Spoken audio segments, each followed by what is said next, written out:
watch it, they see it!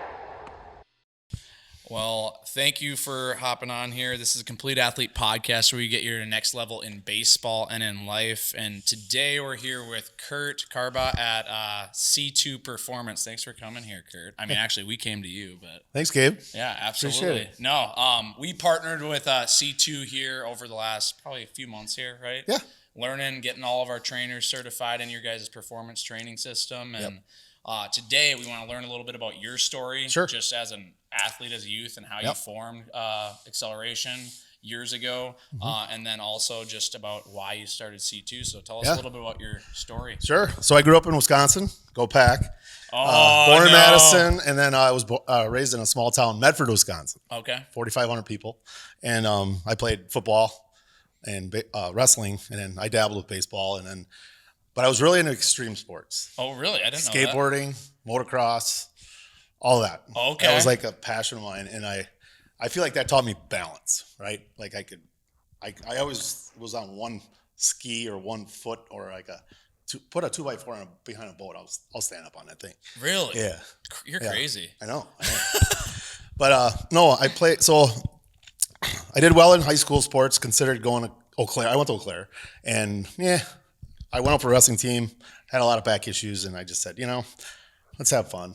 Play some intramurals, softball, and flag football. And anyway, I went to school for kinesiology, and I went to apply for a PT job, internship in Coon Rapids. Okay. Drove over, interviewed, and they said the position's been filled. They go, you should check out this Acceleration Minnesota. I'm like, what the hell's Acceleration Minnesota? So I met with Kelly and Derek Furley, and they interviewed me for 2 hours. We mainly talked about hunting and fishing, to be honest. Oh, funny. And they hired me, and then it started then, and it snowballed into... What year was that? 96 is when I started as an intern. Oh, wow. So I've been doing this for 26 years. And then we kind of peaked in 2000, 2002 when, if you remember, the U of M hockey team won 2 national titles back to back. Yeah. We were training all those guys back then. I do remember that because I saw all the burning cars and everything back then. When they won, they went crazy. I could tell you a lot of stories about that. The day after that second national title, I got a call from Grant Patolini to come down to Sally's, and I'm going to leave it at that. Okay. I didn't know Sally's was still around. That was around then too. This is breeding grounds. Yeah, the breeding. So anyway, we franchised, the guys that we bought them from franchised this Acceleration Minnesota in 2003. Okay. And we all bought them. So I bought this one, and everybody bought their own. So there's 5 locations back then. Yeah. Now there's one, me and my Hudson location. So that's where the acceleration story fits. But C2 has always been something that I was a golf instructor back in 2006. And this room that we're in actually was a golf studio. And I wanted to teach by feel. So if I was telling you to rotate your hips and you go, what is that? You don't know what that feels like. How are you going to replicate it? So me and my business partner, Jason was his name. He's a golf pro. We started making bands and hooking them to hips and getting people to turn. And it started this whole concept of teaching that I felt like we were way ahead of our time. Like if I would have done it right, I think that business could have been as big as acceleration, to be honest. But that started me with the bands, hooking bands to every part of your body so that I can get you to feel what I want you to do, right? Mm-hmm. It's all about the feel. We talk about our pitchers all the time. And I want people to understand, like, these bands aren't bands, they're me. So what I've created is a way to teach, train, activate that I don't feel there's nothing out there like this, because I feel like 26 years, this is my payoff. Yeah. I learned so much, and this is what C2 is. So attach it to the parts. So tell us a little bit about the C2 performance training system. So, the bands that I have are 5 feet long. Yep. The bands you buy at Dick's and Target are 4 feet long. There's 3 different colors. You can see tan, red, and black. Again, you can buy different tensions as well, but they come with 1 cuff or 1 handle. Mine come with 2. So we use ankle cuffs to trigger the main muscles in your hip girdle or hip flexors, your glutes, your low back, and your hamstrings, and then your adductors and abductors, so your groin. Mm-hmm. And if you think about lifting weights, if you squat, lunge, deadlift, which one of those lifts are targeting your hip flexors? None. The only way to hit your hip flexor, guys, is you have to elevate your knee, or you got to put a band on your foot, or you got to use those cable machines or those multi-hip machines to trigger that. So the hip flexor keeps your pelvis neutral. So a lot of adults, as we age out of lifting and training, we sit, we drive, and what happens is those hip flexors shut down. And they shorten. They shorten. They don't do anything. They don't activate. If you watch a lot of videos on training, you're going to hear the word activation. That is the word I swear by, because if you can activate your hips again, all it is your brain is like flexing your bicep. All you're doing is triggering that. Okay, your brain remembers where that muscle is. So how about we use it when we walk around, when we pick something up, when we, our day-to-day things. And then we never work our hips. So what do we do laterally when we're old? Nothing. I mean, think about that. You know, everything's linear. Lunging, squatting is a linear movement. What's lateral? So the bands, I'm really big on hip adduction, abduction. Yep, and that opens up the, glute med? Yeah. Yep, and flexibility. And then lastly, the low back. Everybody does crunches and sit-ups. Yep. To be honest, the abs they're not important. We use them. The low back never gets used. So if you can strengthen your low back, your hip flexors, and then activate your butt, your glute, squeezing it, look at my pelvis neutrally. If I squeeze my glutes and my stomach, my hips literally neutral. And that's where I figured out my back pain is gone. My shoulder pain, well, shoulders are a different story, but that's how you get rid of the nagging injuries in your hips. Is your hip flexors and your glutes and your low back. And that's why I target those with these bands. So a lot of it is what I give you as material when you buy them. You don't just get bands and go, okay, what do I do with these? You get lists of videos and charts, pictures on how to use them. So that's the big thing. Yeah, and I will caveat off of that. We decided at CA to partner with C2 and be their baseball representative here in Minnesota. One, because I myself have used bands since I was, ninth grade. I would do bands for like 40, 45 reps, doing all my rotator cuff stuff, throwers 10 program, you name it. But what I saw with these is it's not static. So a lot of the other bands I've used in the past, they don't move with how the body's moving. So you're activating some muscles that don't necessarily need to be activated. Correct. Would you agree with that? Yes, 100%. While you're doing it, so you're strengthening something that you're not trying to necessarily, but you want to activate the correct one. So starting this fall, all of our players in our organization that play on our club teams will receive their own player kit. Can you talk about what's going to be in that player kit? So a player kit comes with, all three colors. Your gray, your black, and your red. Gray is light, so like an 8-year-old can use it. A mom, a dad, an elderly person can use them. I've actually went through and measured per foot the loading point and how much weight you will have on your joint. Yeah. For every foot you move away from the zone, right? So I'm going to actually submit a chart. It's like weights. Think about that. I want to put a red and a black on my ankle, and I want to stand 6 feet away from the wall. That will be 12 pounds. Yeah. Think about that. Yeah. So I'm working on that right now. Cool. Charts out. So you actually will have a pound of load, which is exactly what weights are. Yeah. But they're bands. So this whole thing keeps morphing into more and more stuff. Well, because it's kind of been a I actually do need to ask you, why did you end up finally deciding to start this? You were kind of playing around the last 20 years. COVID. Yeah. Okay. Tell me about it. So I was training a dance team. So dancers put them on their ankles, and we go through all of this strength training in our hips, because I have 2 daughters that are now in college, but they danced. And I went and watched them at studios, and I kind of was watching what they're doing, and it's all choreography. It's 99.9% choreography, and girls are complaining of shin splints and hips. And I asked the owner, do you guys train outside of choreography? And she's like, no, we don't have time. I'm like, well, that's not right. These kids need to be strong and healthy. So I started training dance teams, literally ankles. We do all this stuff, and they do kick line. And this guy was watching me, and his name's Matt Wavra. Matt's kind of the reason I got into this. He was a marketing guy, independent business owner, and he's like, Curt, you got to sell these things. I go, how? Manufacturing. Where? And he got me hooked up. COVID hit, and I had 3 months to really dig into this and order product that's like prototypes, right? And I started playing with it. And then I took them. I'm kind of a perfectionist, so I would take these bands to Experience Fitness, 4 days a week. And I'd purposely go right in the middle of the room and I would start doing all my stuff. That's amazing. And these trainers were people, what is that? I go, just wait and see. Just wait. Because they're like, what are you doing? I go, just wait and see. Yeah. I kept saying, just wait and see. So I'm hoping that someday these trainers, I remember that guy was doing all those drills right in the middle of the turf floor at Experience Fitness. But no, so the product, I had to play with it for a year and a half to really understand, like, there's flaws in it. You know, there was certain products, I didn't like the way it was attached. I didn't like the way the carabiner hooked on the threads. And so I kept changing, and the swivel came upon later because the bands would tangle. So I put a swivel on there.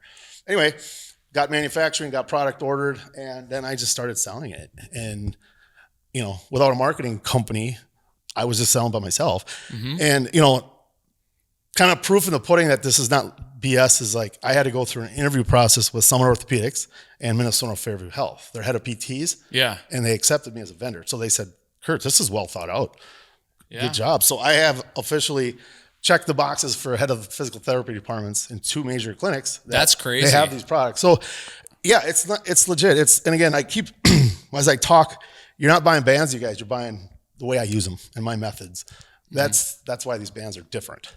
Okay. So remember that it's not the bands, it's me, the videos, the charts, the application process is why this is a different system than what's out there. 100%. And so caveating off that, I know you briefly brushed on it, just how traditional weight training trains the body, but what would you say the main difference between this type of training is with regular weight training for those trainers out there and people who are used to that method because they've done 100%. It ever since they were in their high school weight room? So I was a competitive lifter. I lifted weights for 35 years. And when I played golf, competitive golf, every day I would get done, I had the same pains, hips, back, shoulders. What free weights don't do is they don't target the stability muscles. They don't target the infrastructure, what keeps our body together. Now, what does that mean? You can't, what I just said, you can't hit a hip flexor doing squats and cleans. You can't. You know, how do you hit your low back? Well, you got to do back extensions. You got to do Supermans. So these bands and the way you can move around in 360 degrees, I'm targeting muscles that are keeping your infrastructure together. Now, you still got to do free weights if you want to be an athlete. You got it. You can't. I'm not saying replace free weights. As a trainer, you would love to have these as warm-ups, core activation, speed trigger training. Points, speed, agility. A quick story on 13, 14-year-old volleyball players, never lifted a weight in their life. I would have a hard time with these kids trying to push a dumbbell above their head because they have no concept of structure, stability, nothing. Yeah. So I would put these wrist cuffs on these girls. This was last summer. I did 5 sessions with them, and we did a lot of this extended holds, one-legged holds, arms up in the air, reverse scap squeezes. And I got them to understand their core muscles. I brought them back here, and I go, everybody pick up a dumbbell or 2 dumbbells. These girls, there was like 8 of them in the class. They all picked up 12-pound dumbbells. They stood just like this. I go start repping them out, and they all did like 10 reps without one. Yeah, the shaking. Yeah, that was proof right there. Because they were strengthening around the joint area, that the structure. Yeah, I know exactly what you're talking about. And myself, when I don't have, I just played 27 holes last Friday, and I didn't have one. I didn't feel like one pain the next day. Man, Curt, my back, my lats. I need to be getting to that point. Like, how old are you?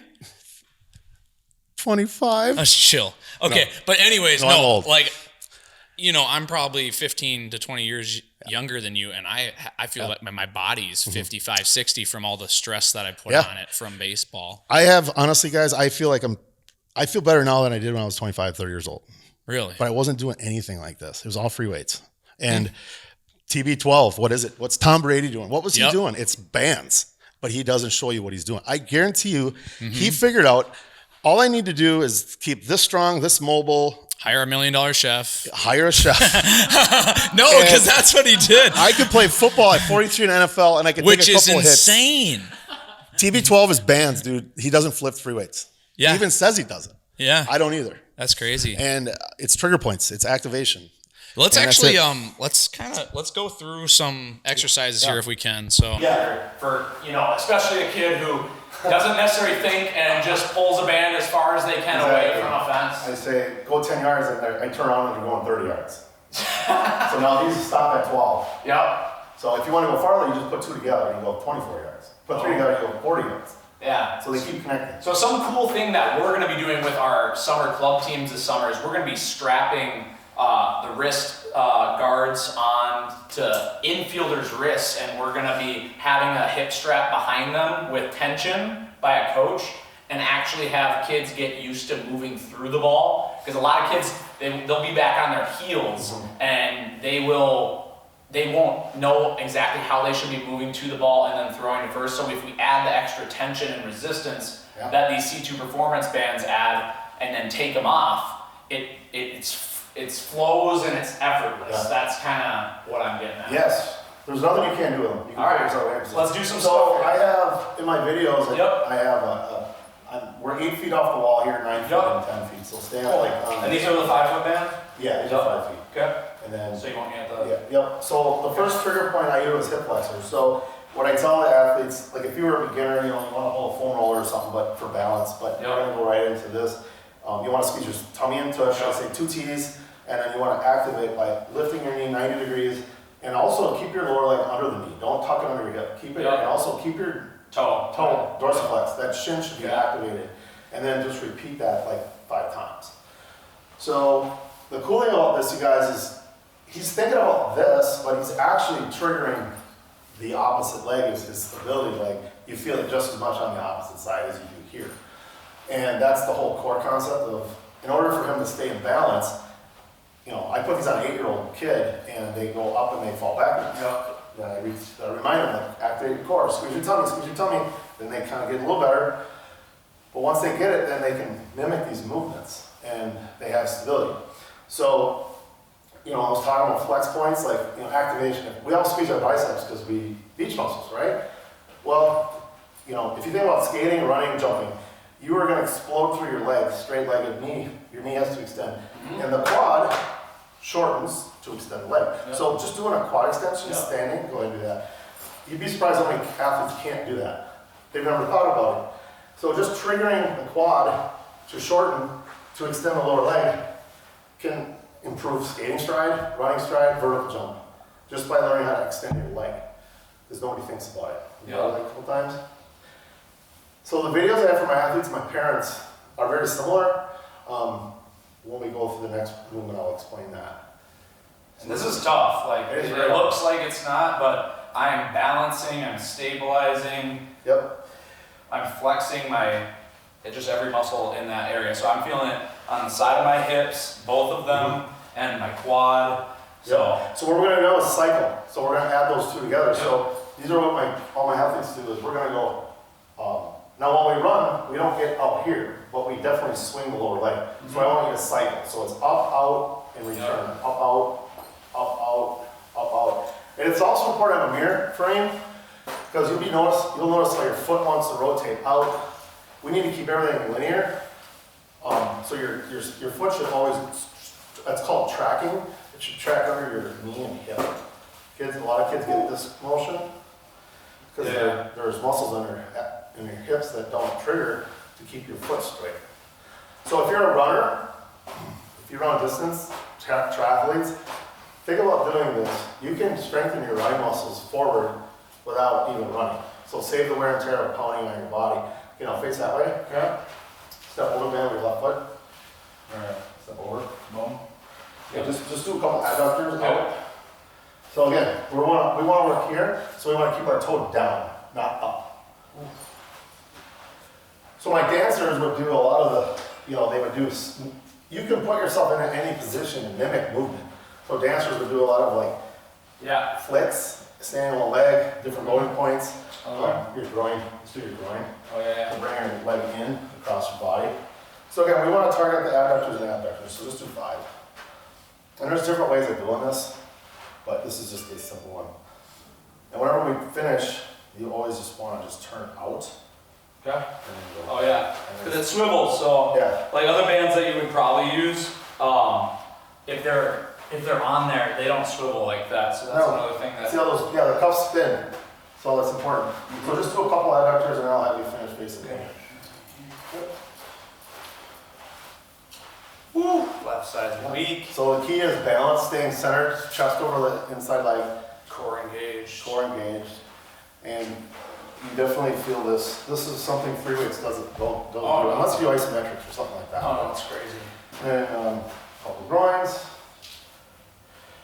All right. And these classes are, this room is going to be for parents. So what do I mean that you drop your kid off to do acceleration, this room will be accessible for parents. I didn't even talk about, so yeah, we basically, since we're partnered with acceleration, like any of our guys that want to really improve their 60 and stuff like that, especially for recruiting purposes, they got the treadmills here. Yeah. Curt says this is basically like the mini treadmill, so we'll be doing that stuff, but if you want any more high level stuff. I felt like, you know, like for so many years I watched moms and dads just sit there in the lobby or they go to Target and come back.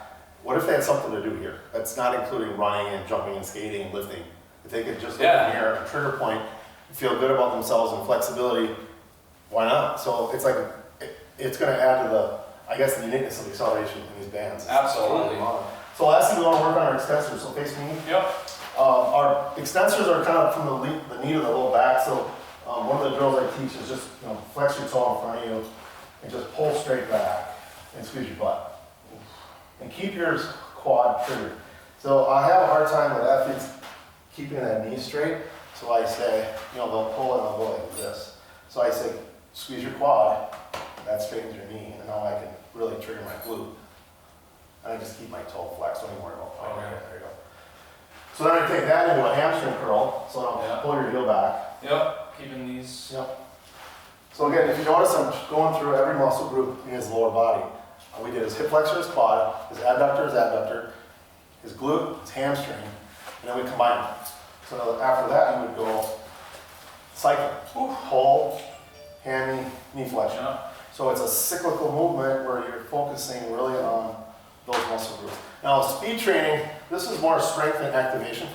We get the athletes going more like a track speed. So this is more for, you know, it's the off leg. it's the opposite. The off leg while you're You doing feel it on the other side, which is what I didn't know. I figured out later. Holy cow. It's the stability side. Yeah. So that's key, man. Now face forward again. Yeah. Now with the ankle bands, we also do plyometrics, so we'll just do a couple. Like jump across that line like 5 times. Yeah. Those ones. Just the first one? Oh, there goes the phone. And then we'll do like a scissor. So this is what we do with our kids right at the start of the sessions with our warm-up. Do the scissors across the line. So why are we doing this? Well, if you could feel him, these kids find their center. When you play sports, you've got to be in balance. Linebackers are on their toes. You got to be centered. So when you're doing agility drills, if you stand up tall and get lazy, it doesn't work. Yeah. You feel like you're going to fall off balance. And it's mainly felt when you face the mirror. So face this way. Now you know this. His feet want to get pulled off from under him, so just do a couple jumps. Just do a couple jumps across the line. Hands inside his waist. There you go. So if he gets lazy, I feel like I'm going to his come feet will like go off this. from under him. Just do a couple quick feet drills. So, but he's also utilizing his extensors to go back and to do this. So this is like phase 2 of the program that I wrote. So it's activation first, foot speed second, and then we move into the shin cuff, which goes below the knee. So instead of here, he's got longer ones that go here. And that allows us to actually move around. So these 5-foot bands stretch 5 yards safely. So you can march, you can go across the room, you can work on your motion laterally. And if you think about this, you guys, if you're pulling a sled from the waist or shoulders, there's nothing triggering your hips. It's just pulling weight. Think about running with a shin cuff. The hips got to do it all. My adductors have to activate to walk laterally. And walking backwards with shin load is going to trigger your extensors, glutes, hammies, back. So the warm-up part of this is just, to me, is brilliant for track, outdoor sports in the spring, baseball, softball. Like, let's warm these kids up right and then go play and not get hurt. So, and especially with, what I've learned over the years, like dynamic warm-ups. One, they need to be changed all the time. 2, if you're doing them consistently too much, then a lot of kids or youth athletes get lazy. Exactly. So the bands, they add an extra component. 1, the kids are like, oh, we're doing something different. Yes. 2, it keeps it exciting because you actually feel after you take the bands off. So should I take the bands off here? Or Yeah. you still want me to take tension. Take the tension off, yep. But So that's just the. Basically, when you take the bands off, you feel like What? you're moving in space, like it feels, there's no constriction. Yeah. You know? I want to talk about the wrist, because every baseball player owns a pair of J-bands. J-bands. Great. Look at them. Love them. But I'm like, they're limited. You know, I want to throw a baseball with them. I want to move around. So my bands are just these on steroids, really. And what I like about the wrist cuff is this. Let's put your hands through there. Let's go this way. So here's what I learned, you guys. You know what? As a strength coach or myself, whenever we do a pull or a push, like if I want to do a pull up, you know, we're supposed to use our back, right? But 70% of us use our arms. So I'm like, what if I eliminate the hand? Yeah. Now I can't squeeze it. So the forearm and the bicep go out the window. Everything I do is palm open. So the wrist cuffs, you guys, was originally for throwing baseballs. And I'll talk a little bit later, but if I want to get an athlete to activate their back, so push palms out to the side, activate your back. So condors. So we teach core right here, squeeze here. Now, if he had handles in his hands, he'd cheat. He would bend his elbows and use his arms. So right now I'm able to activate his back. So we'll just do a couple of those. Okay, do some arm circles. Staying, neutral. Now let's do some huge arm circles, like forward and back, big. So again, mobility and the shoulder side, very important for baseball players, quarterbacks, throwing, golfers. Okay, now let's do a trap above the head. Again, you guys, think about it. It's all activating his back, the muscle groups that we look at. His hands have to stay open. Now let's do a lat pull behind you. Like palms here? Or Yeah, just pull back. Yeah, everything's back. There you go. So again, he's using his lats. And again, these workouts take 10 minutes if you're doing it at home. They're not a long, grueling process. It's very short to the point. Okay, whenever we turn, you want to put your hands above your head. Face him. Yep, stay right there. Now, think about this. Put your hands together. Yep. So, bands are pulling me to the wall. Just do a couple band presses. Paloof press, I believe it's called. Paloof. Okay. Paloof, Yeah. Paloof, yeah. There it is. Okay. Now let's do wax on, wax off. So again, arms getting pulled that way, his core is activating, staying, other arm. This is all core, and then we'll do delt raise here. Out. Just here? Yep, and just working on the delt. Okay. So we would do that each way, but we'll just skip the other side. Okay, put your hands over your head. Yeah. And face this way. That way? Yep. See that? Again, see how the cuff pivots, swivel. Now let's do arm circles this way. So now again, he's using his chest, his core. Let's do some flies. Palms are always open. Now let's go to a side of volleyball. Yep. And bring your hands down your waist and back up. Just do a couple times. Notice everything we do with the wrist cuff is out extension. Anything with the handles is in here. Push, pull, biceps, triceps. So you can do those too, guys. This is more core. Just do a push-up movement up. So if you want to work on push-up strength, literally do this with bands. Put more load on, and you know everything's interchangeable. I'm gonna show. Keep doing that, buddy. It'll burn up. Pop these off. So come back, stay right there. Okay. So if I put a red on with a gray, Yeah. I pretty much have tripled the loading point. Holy.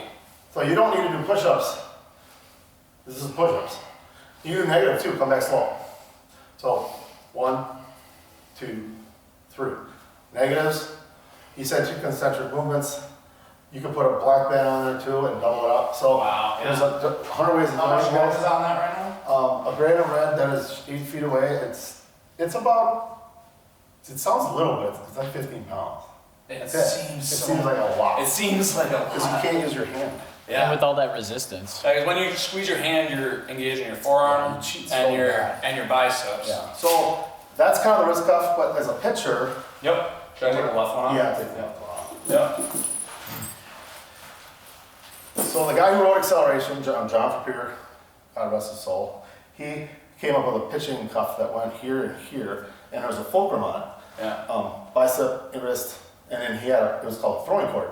And he did, Darren Ernstedt Yeah. was his Darren Erstad, Darren did his program. Darren Erstad, so I went to Jamestown, North Dakota. He's from Jamestown, little small town of like. So he was Jonathan Pierre's like guinea pig. Really? And Darren, he put 5 or 6 miles an hour on his throw. On his throw. Using these bands. Now these are my bands. He had a different band. Quick story about the band. I would take him down to Todd Oaks at the U of M when Glenn Perkins was a senior, and I would work with the pitchers. And they all loved it except Glenn. Except Glenn Perkins. Hopefully he doesn't see this. His windup was so crazy that he kept hitting it. And he dang lefty. Lefties. And he'd throw on the ground and this is down and walked out. And Todd Oaks is like, he's just a different guy. Speaking of that, I'll probably include Curt's interview with Evan Shaw in the video. Oh, yeah. We'll take that clip and just pop it in here. Evan, let's just show the throwing. Yep. So again, a 5-foot band, you guys, you can move it up. Yeah, it can be at different. Yeah. You want it on a higher one. We're going up here. Yeah. But if you just, when you throw, we get the most velocity on the baseball when we stay on top of it. And too many kids are throwing over here. So if you just throw over your hand, over your shoulder. Yeah. Just like here. Yeah. We want to get that band to slot here. Yeah. So if you just throw, see, this is where we want it. Now it's a training aid. So if the kid's off the shoulder, then he's not over. He's got to get on top of it. And what we want to work too is the decelerators. So if you throw it, you want to come back slow. 1, 2, 3. Because this is what slows your arm down, not your chest. So we're able to do dry drills, we can do towel drills, and you can literally play catch. And the load is so light, it's less than 3 pounds. It's not going to hurt your shoulder. You don't have to throw with it, but you can definitely throw with it. Yeah. So, and then, just to kind of show you guys something else that these 10-footers. Think about a 10-foot band. A pound of stretch on a 10-footer versus a 5-footer is a third of the amount of load. Oh, wow. So it's so light. So if I go out a foot, that's less than a pound. Yeah. It's about 2 pounds, and it goes incrementally. Yeah. And if I throw these on, these are my preferred choice if you're going to do anything with your arm. I'm just going to put it on my finger. This long band is so light. That's all you need, though. Well, the funny thing is, like, when I used to do like rehab stuff and physical therapy and different stuff when I had arm issues, it was all about like when I would do like sideline stuff. Yeah. It was literally my rehab process was like a soup can, and like because those things are only in ounces. Exactly. So for baseball, you only need you need high repetition, stability, and just a little tiny load. That's all you need. So this J band. Yeah. 1 foot, 2 foot, 3 foot. I mean, that's probably 6 pounds. Yeah. Mine is less than 3. 10-footer. People be like, less "Whoa, than 3. that's less weight. I need to be lifting more." No, you don't want it. No. So the 10-footers are ideal for, and you can't get you go to Amazon.com and look at all the bands they have. They're all 4 feet long, and they don't come with much except there's no video. There's a couple pictures of some guy or girl lifting arms. It's not a system, it's not a program that I have. Yeah. So you developed the system. Developed the whole system. I mean, we could talk about this for hours. We could do this for 3 days. We could. But what I think the points that we got across, like you have developed the C2 performance training system that can benefit so many different sports. Obviously, we're a baseball organization, but we really think it can provide the value for our players and athletes so that it can be an injury prevention tool, it can be a warm-up tool, it can be a speed tool, it can be a strength building tool. And He just wants to show more stuff. This is the best part. My mom is 80 years old. Yeah. 82 actually. Sorry mom, 81, 82. Central Wisconsin, she loves to walk. Well, when it's 20 below zero out, how can she go for a walk? So I go, Mom, I got something for you. So I put this 10-foot band in the door of her kitchen. And the hallway is right where the garbage cans are behind you. I go, Mom, I want you to walk to that door and touch it. So my mom starts flipping down the hallway. She touches the door. I go, turn around. So she spins around. And it swivels. It swivels with the hips too. And she comes back slow. And I go, do that 5 times. So she does that 5 times. I go, okay, Mom, walk backwards now. So she walks backwards. So now think about it. My quads are working hard because I'm pushing myself back. Yeah. Come back slow. Decelerate. So my mom's decelerating. Does that 5 times. By this point, she's out of breath. She has to stop. I'm like, oh my God. This is perfect. This is like a a hill in her house. Yeah. And she's working her lateral. Think about this too. How many old people walk sideways? There might be one of you that walk sideways. Anything sideways. So now she's strengthening her hips. Yeah. So my point being is, there's a use for every person on the planet with this stuff. This belt we use for resistance, sprinting, jumping, shuffling, Yeah. bounding, ACL stuff. So I do a lot of like stability on one leg. If I land, you know, I don't want to see wobbling. Yeah. So we do a lot of this stuff when we teach kids how to activate. Yeah. That's injury prevention. That's what the physical therapists like a lot about it too. Mm-hmm. The versatility. Like if we had hip surgery, you know, the fact that you can walk around a little bit under load and move around in space, and you don't have to be hooked to a TheraBand that's that long right off the wall. It's nice. Yeah. So there's a lot of options here Seriously. for you guys to look into. So Absolutely. getting harness. Yo. No. We didn't even talk about that. No. But This is just something I was using in golf back in 2006. If I get you to open your hips, I'll just show you as quickly. yeah, real quick. We go around your waist. Yep. So below the butt. Why do we put it below the butt and then across the waist instead of just around the waist? Because when you're hitting Yeah. or throwing or golfing, it spins around. It comes up too high and it spins. So this Yep. way I want it to stick to your hips. Yep. You're basically providing counter tension Counter tension. Yeah. and working through it. And the whole goal of it is basically to take the belt off. Yeah. And your swing your hip should move, your hand should, you can even attach the wrist straps to the hands while he's going through this. Make sure your knob of the bat's going straight to the ball, and then your top hand is driving through it. So it's a training and you feel like you follow through. You know, getting a weight to your left leg is pretty much every right-hander's dream. Tennis, hitting, you know, there might be some Yes. but it's a training, guys, for balance. So yeah, I thought of everything. No, absolutely. No, I think this was super informative. I think we're gonna have to you come to a workshop with us, Love with to. some people, because I think that's like showcasing this in a setting and letting people try it and use it is. You got to get them on to understand it, and then you know, and hosting classes now back here Yep. with me and my trainers has been, that's the game changer. Yeah. Learn it from us, trust it, take it home and do it. So all of our CA trainers, we have gotten them all certified through Curt. So they're all trained to teach all the kids that come to Complete Athlete for baseball training in our teams and whatnot. And we're super excited to be partnered with you and super excited for the future, man. Let's build it, baby. Thanks for coming. Thanks, appreciate it. Sweet. Good stuff. That was great.